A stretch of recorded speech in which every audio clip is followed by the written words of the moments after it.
All right, guys, back here on Southeastern 14 with Chase Robinson, and we continue our look at all the SEC football schedules heading into the 2024 season. We've made it to the Tennessee Vols, and we're going to jump into every game on the schedule for Josh Heupel's team, and just kind of see how it compares to other SEC schedules. Before we do that, as always, let's tell you about our friends at BetOnline, number one source for your sports betting needs this season: baseball, golf, soccer, plus all the top fights in UFC, MMA, and boxing. Every stat, every matchup, live odds, spreads, they've got them all going on while the games are being played. And when the game's over, you can head to the online casino, get on a game of blackjack, and also unwind with over 150 slots games. Head to their website today to get on the action. Use that promo code BELIEVE for your 50% free bet credit on your first deposit up to $250. Promo code BELIEVE, B-L-E-A-V. Bet online, the game starts here. All right, Chase, as always, we will pull up the schedule here. And we are to the Tennessee Vols. And as we said, certainly high expectations for this team heading into the season.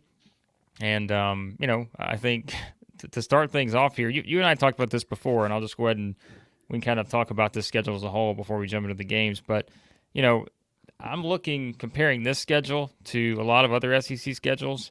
And, I mean, even if Phil still has this, I think it's the third easiest schedule. Now, don't take that the wrong way. We're not saying it's an easy schedule, but among SEC teams, I think only Auburn and Missouri have tougher schedules based on this rating. Seems like it's a lot of opportunity here for Tennessee, and we've done a lot of these other schedule previews, and this one's not as bad as the others, at least on paper. Yeah, you're right. It's not, and you look at the non-conference games, at kind of where the teams are at in their programs, and you even look at the conference games. And I think you can look at the schedule, and as we'll go through it, we can kind of point this out. But there's not really any tough stretches of games. They're kind of in chunks. You may have a couple of tough games, but then you got some other ones around it who won't be as tough. So there's no really tough stretch that the Vols are going to have to go on as you look up and down the schedule, which I thought was interesting, and that definitely, I think, plays into the favor of the Vols heading into 2024. But yeah, I mean, after a 9-4 year last year, you think back to 22, they were 11-2, then last year 9-4. There's a lot of expectations on this team, and I think the schedule definitely plays into the favor of those expectations. Yep, I would agree with that. And we do start on August 31st. They're going to play Chattanooga. If you're just curious, Chattanooga was 8-5 last year. The one, if you want to find a common opponent, they did lose 66-10 at Alabama in November. But again, that is what it is there. NC State's an interesting one because NC State is kind of like a team that I've seen picked in a variety of places, perhaps preseason top 25 type team. Kind of hovering around that range. So that's a fun one there in week 2 at the Duke's Mayo Classic in Charlotte. So yeah, I think that's certainly an interesting one for Tennessee before they get into the grind of the SEC schedule a couple weeks later. Yeah, it is. That's again a neutral site game there in Charlotte, North Carolina. I think could be interesting because you mentioned North Carolina State's one of those borderline teams that some folks have ranked, some don't. I think they could be. I think they're definitely an ACC team that you need to watch this year. Now, Tennessee has fared well against the ACC, especially in recent years. But yeah, this is a game because I think North Carolina State's going to be in the position where they're going to want to prove something here in week 2 by beating an SEC team, by showing, hey, we are a legit ACC team. We are, a top 25 team. And this is one of those games that can sneak up on you, being a week 2 game. If you're Tennessee playing against a team who's got a lot to prove, yeah, this could make for an interesting game. Yeah, I remember NC State finished on a 5-game winning streak to end last season. Lost to Kansas State in the Pop-Tarts Bowl. So the Duke's Mayo Classic and the Pop-Tarts Bowl. Luckily, Chase, those two do not go together, hopefully. Yes, but yeah, but again, program with some momentum coming off of that strong finish last year. And so, yeah, that is kind of an interesting one because you feel like these are two teams, as we said, that have high expectations. But at least on paper still, Tennessee should be in a good position here, I think, on this one to have a chance to score the victory. Now, as we go beyond that, Kent State, we just go ahead and talk about 2 games in particular. Kent State and UTEP, if you go by Feel Still, if you go by a lot of other publications, those 2 are probably at least where they're picked in the preseason. 2 of the bottom 6, 7 teams in the country and you're 1 through 134. So just keep that in mind. So I think Tennessee will probably be okay for that SEC Network late night kickoff on September 14th against Kent State. And then, of course, it is the Josh Heupel Bowl as Tennessee heads to Norman to play Oklahoma. The Sooners, as we know, joining the SEC. And yes, that's obviously a game that many fans, both fan bases, have already circled, given all the storylines heading in with Josh Heupel and all of that. So that's certainly a very significant sort of first SEC game here for the Vols in 2024. Yes, huge, huge first SEC game, and you have to go on the road to a team who's in their first year in the conference. Oklahoma would want nothing more than to beat Tennessee at home in their conference opener, and so and then you look at all the storylines. I mean, this is a game we haven't seen a ton of. I mean, last time, the only time that the Vols have played in Oklahoma was back in 2014. And Oklahoma won that game. They were, I think, top 5 in the country that year. Another interesting note, Tennessee's lost 5 of their last 7 true road games. And so, Tennessee, again, is not proven to be a great road team. You're going into Oklahoma. Again, the crowd in Norman will be electric for this game for so many reasons. But I think this could be a really tough game for Tennessee. I think this could be a huge game if they were to win it. But it could be a tough one if they lose it, kind of looking ahead in the rest of their schedule, if they want a shot at the college football playoff, because you think you got Alabama, you got Georgia on the schedule as well. And so I think for Tennessee to have the season they want to, you have got to start out with a win right here in Norman. Yeah, just for if you're looking at schedules and where Oklahoma's at, this will be their 4th straight home game to start the season at this point. Temple, Houston, Tulane, Tennessee, all in Norman. So they'll probably be pretty comfortable heading into that one, given the fact that, again, they have pretty much played every game at home leading into it, and they won't go on the road until a week later at Auburn. So we always try to figure out, okay, what do teams look like the week before? Kind of a pretty good setup, I think, for Oklahoma heading into that game based on that. But, all right, we keep moving on here on the schedule, and this is where Tennessee will get the week off after that, as, they're going to certainly have an opportunity to then go and get the week off, but then you go to Arkansas. And, I mean, I feel like these next 2 games, which one for different reasons, because the Florida game, we know there's going to be revenge on the mind of the Vols given what happened last season in Gainesville. But we've kind of talked about these 2 teams, Chase, in the other schedule previews. You just don't really know what to expect from where these 2 teams are going to be, both Arkansas and Florida at this point in October. We're a month into the season, and it could go a variety of ways for either one of these 2 teams. And so these are kind of a mystery to me because I don't really know where Arkansas is at this point. Everybody, depending on who you talk to, Florida's either about to have a breakthrough year or this is going to be it for Billy Napier. So, it's kind of a juggling act to know exactly how to define these 2 games for Tennessee. But still, I think if you're looking at it on paper, these are 2 games that Tennessee should win and feel like they have the better roster. But it's just these 2 teams, Arkansas and Florida, are just complete wild cards to me right now. They really are. And you think about this Arkansas game, it's in Fayetteville. I think Arkansas will be in the position at this point that they are still hunting wins. Even if the first part of the season hasn't gone like they quite wanted to, they are still think they're in this. And so this could be a game for Arkansas that they could kind of try to define their season by beating a team like Tennessee.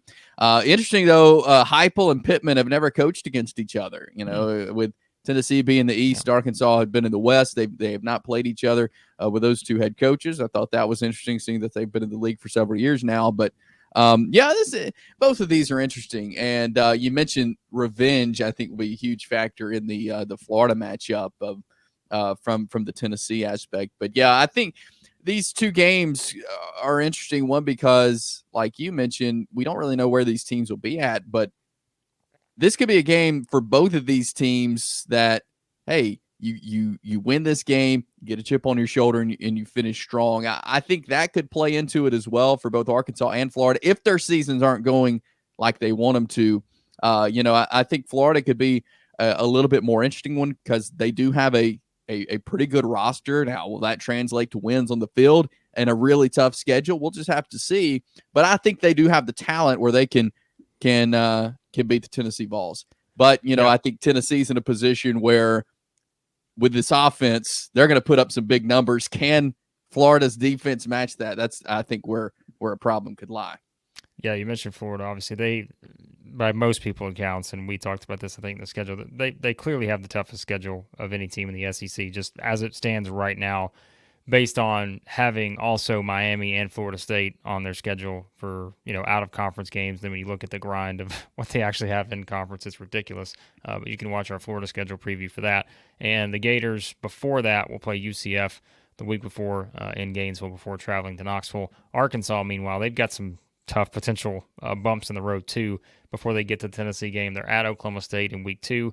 They got to go to Auburn. Then right before the Tennessee game, they play that game in Arlington against Texas A&M, which we know is always a grind for both teams. So, yeah, I think that's a good setup for Tennessee. And like we said, Florida has a better roster, but can they actually deliver on that?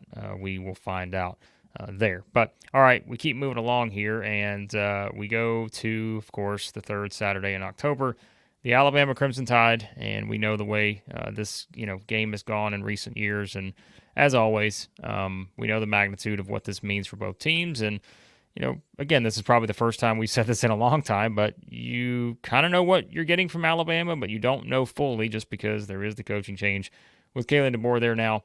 So, again, this game, it's not like there's really anything new to say about what this game means for both teams, but it is a different setting now with no Nick Saban on the sidelines for Alabama. Yeah, it is. Tennessee has lost 16 of the last 17 of these matchups against Alabama.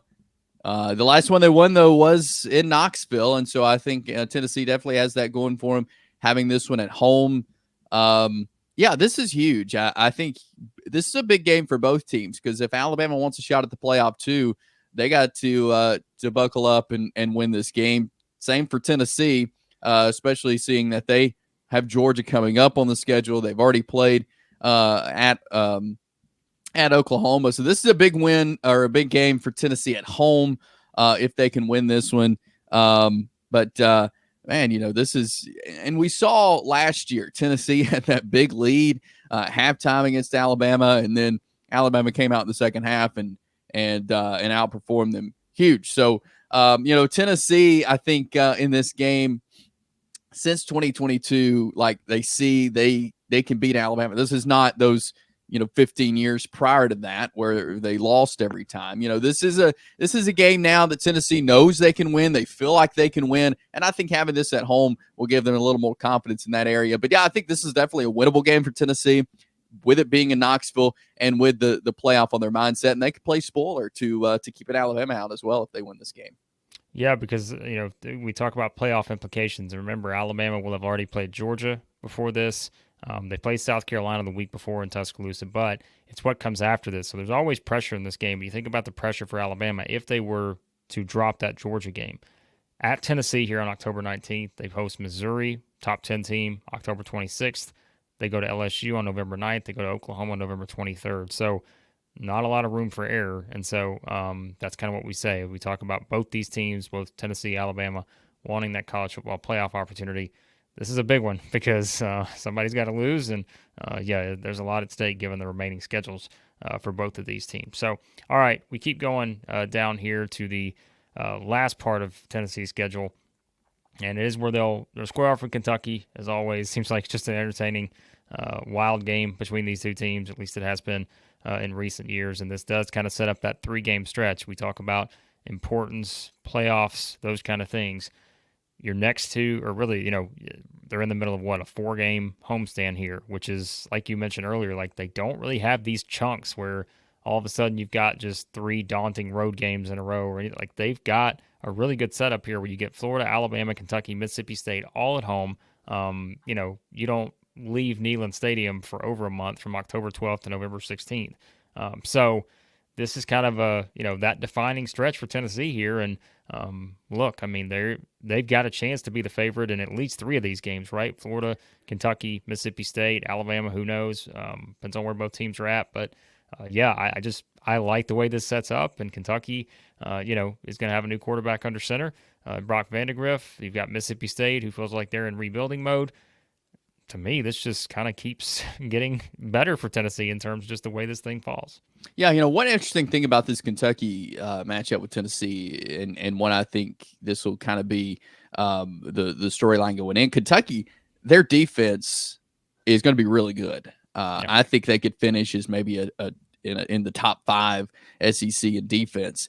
Now you look on the other side, Tennessee's offense is expected to be really good. I think we got a lot to learn about that with Nico and how he leads the team on offense with some new faces. They got a good receiver room, but Kentucky's defense, I think, is being underplayed a little bit. And so when you match up Kentucky's really good defense, Tennessee's pretty good offense for what we expect, I think this could be a really good game. They get this one at home, which I think will play a factor in it, but don't count this game out, Tennessee fans, because I think this could be a really fun game based off the Kentucky defense against the Tennessee offense. Now, vice versa, will Kentucky be able to score a lot on Tennessee's defense? We'll just have to wait and see. But I think this could be a really fun game in Knoxville when Kentucky comes in. Yep, and keep in mind Kentucky too. The week before, they're going to host Auburn. They will have already played Georgia. They road trip to Ole Miss at Florida. So Kentucky could be an interesting spot depending on how they've kind of converted those games either into to wins potentially. And then going to the next one, Mississippi State, as we said, Jeff Lebby comes in. Feels like the roster probably not all the way there yet, the way they want it to be. And this is a team that's probably going to be picked near the bottom of the SEC. That's not going to surprise anyone, I think. They're going to play UMass the week before this game in Knoxville there.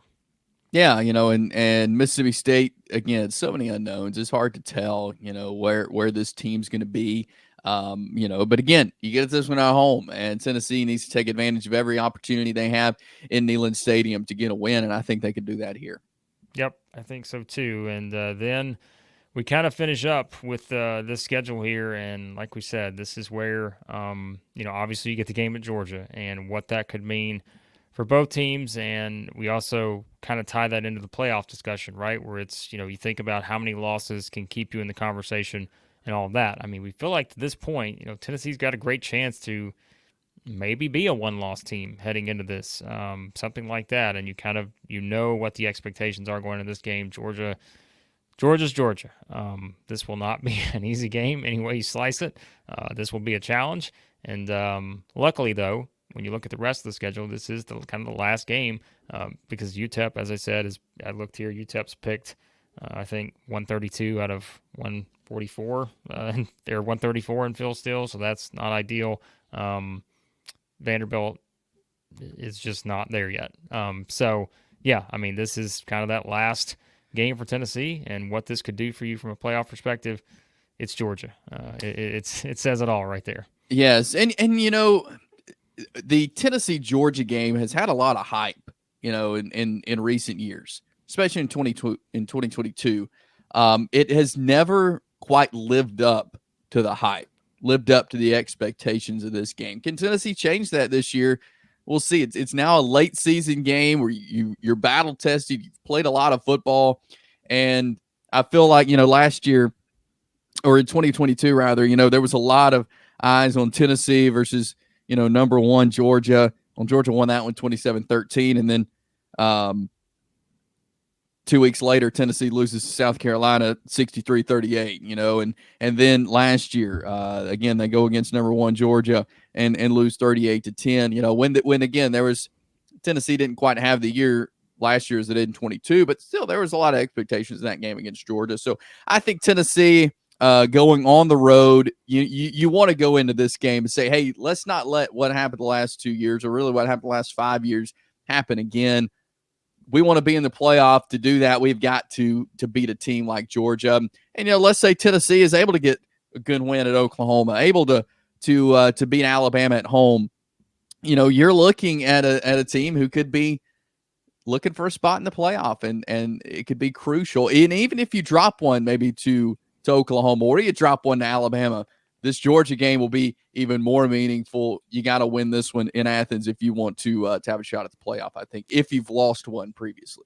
Yeah, and that's where Georgia's path is very interesting because we talked about it in the schedule preview for them. The week before this, they go to Oxford to play at Ole Miss, and we know how high the expectations are for this Ole Miss team. Everybody feels like this is the team to finally, have that opportunity to perhaps be in the national championship conversation. So the week before that, Georgia's going there. But remember, all the other games on the path to get there. Like they open the season against Clemson, they got to go to Kentucky, they got to go to Alabama, they got to go to Texas. So who knows? Maybe we're maybe having the same conversation about Georgia by the time they get to November 16th here. But as always, Georgia is loaded with talent, and will certainly put up quite a fight here against the Vols in this game. Chase, I want to correct myself. I said UTEP was 132 out of 134, and Phil Steele are actually 128. It's Kent State who is actually Okay. 132. So Tennessee, I think, will do okay in those two games. And then again, Vanderbilt, I mean, I don't really have a lot to add. I mean, it's just, I think it's going to be another tough season for the Commodores. Yeah, and this it's Tennessee has done well in Nashville, and I think they'll go over there and do well again. They've kind of dominated this series against Vanderbilt. So yeah, you with the season that they've had, again, we're talking about this could looking at the schedule, this Tennessee team possibly a playoff team or a high good bowl game, but you gotta stay focused, win this game at Vanderbilt to end your season and get ready for what could be a fun offseason or fun postseason rather for Tennessee. Yep. So there you go. There's some thoughts on Tennessee's schedule heading into the 2024 season. As always, you can check out all the other stuff we have here football wise on the channel. We've kind of done the schedule previews for every other team. So if you want to know anything about those, you can find them there, of course. If you're a Tennessee fan, also lots of baseball stuff coming off of a national championship here at Southeastern 16. And yeah, you can check that all out on the channel. Basketball stuff as well. Hit that subscribe button, hit the like button on your way out. We appreciate you guys watching as always, and we'll talk to you again here soon at Southeastern 16.